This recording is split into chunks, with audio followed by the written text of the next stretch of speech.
A boring question. What does it take to play better in tight situations in Siege play? It's all about staying calm under pressure, right?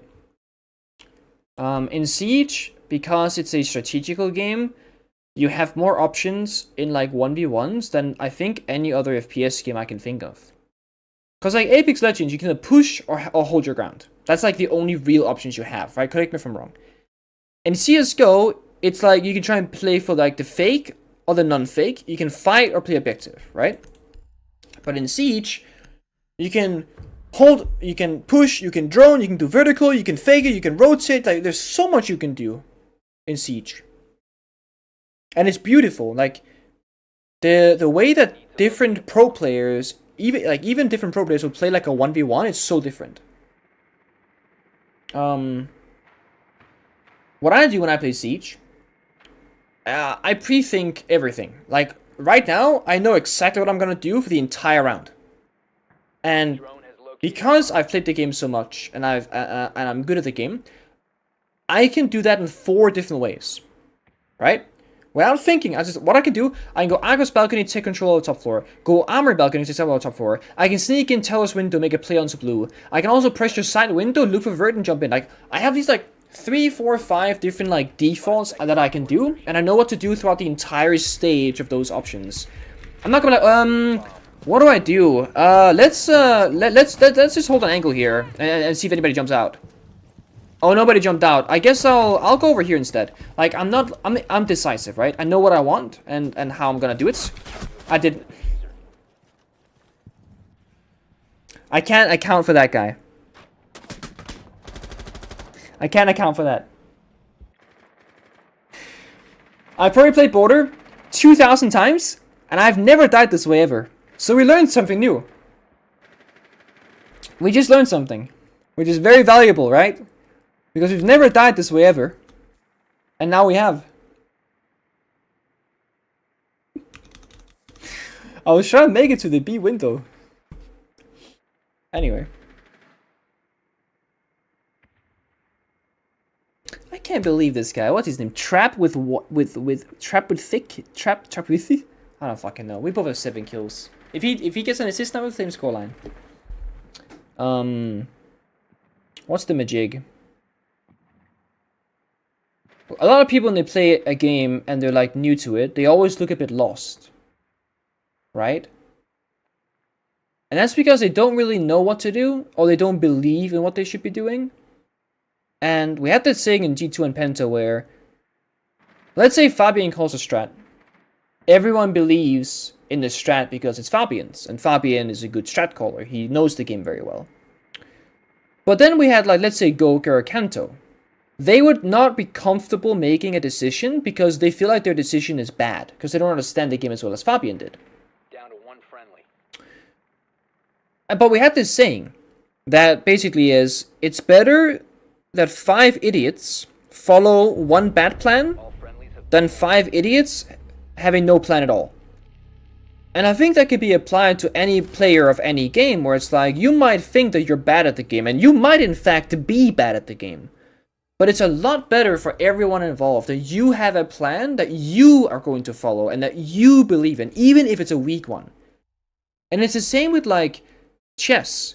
You can do a bad opening or do arguably a bad play. But because that you know what you're doing, you can learn from it. Right? You go, okay, I got fucked this way, and then you did the same thing, now you got fucked in a different way. Like, because you get fucked, you can learn from those failures and those flaws. Why is Uno asking for my graphic settings? Uno, what are you doing? What are you doing? I'm pretty sure it's all low. I'm pretty sure it's literally all low with like 2 settings above it. I'm not sure if you're trolling, but I'll click escape for you. 1 second, I'm spamming the button. We need to locate a bomb. God damn it. I'm playing linear on texture filtering, high on LOD, and high on shadow. Because again, if you play shadows in medium or lower, you don't see dynamic shadows, player shadows. So you want to play higher above, it's pay to win. LOD, I don't think this setting actually matters these days, but it's like rendering distance. So LOD quality and higher above, again, same story. The rest is lower off. If you're a streamer or content creator, you should probably play texture quality on like the highest because it looks better on stream, but I don't care. I frankly do not care. Shading is pointless, reflection is pointless, all these things are basically just like ambient occlusion and lens effect just fucks you, essentially, if you have those guys on. The trap guy is level 18 with a 6.6 KD. Yeah, the trap guy is either a cheater or a crazy smurf. I know. I knew that from last round with the run out. But, I mean, he's probably just an old player returning, leveling up an account or something. I feel like if he was actually cheating, he'd be swooping our ass a lot more than he is, because he's only, what, 7 kills. You will not see any dynamic shadows at all, because the game simply won't render them, right? So that's why you want to make sure... He's injured. You want to make sure that your settings are as such. That's basically what I mean, if that makes sense. Jaeger's below. There should not be nobody above besides the... What's her name? What's her new... Solace, yeah? Solace. Did we kill Solace? I'm gonna assume yes, because I heard a P90 little pew-pew. We're gonna open up long lines of sight for Jaeger. Just sweep it around, sweep it around. He is down there still. We use the hole that he made against him. We injure him.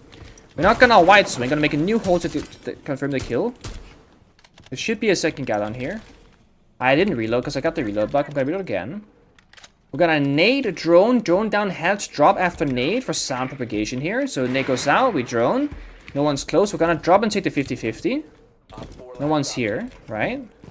Last guy should be side player. Caution on should, because you never know. Should be a side player, so it should be bathroom. Yup. Can't really play tellers, so it has to be a bathroom player. Boom, boom, boom. As I said, I have the lowest headshot percentage of any Pro League player to have ever played Pro League. If you were to look at my amount of games played, my headshot rate. So technically speaking, statistically, I have the worst aim of any Pro League player if you're to measure the only aim statistic that there is. I have almost a really good plus minus, I have a really high amount of kills, I have a lot of clutches, etc. But my... Well, this is unranked actually. But my headshot percentage is the lowest of any player at like 34%, I think. How can I counter shields, blitz, multi, etc. if they dominate low elo? They dominate low elo because your aim is bad, right? Impact grenades are good. They cannot deal with crossfires. Verticality. Shoot them in the legs and toes if they're walking towards you. If they're sprinting especially. Always be ready to flick for the head if they ADS you because you shouldn't die to hipfires. Always play distance against them as well because they're not very accurate, right? Also, if you shoot at a shield player in their shield, you will make their hipfire less accurate. A lot of people don't know this.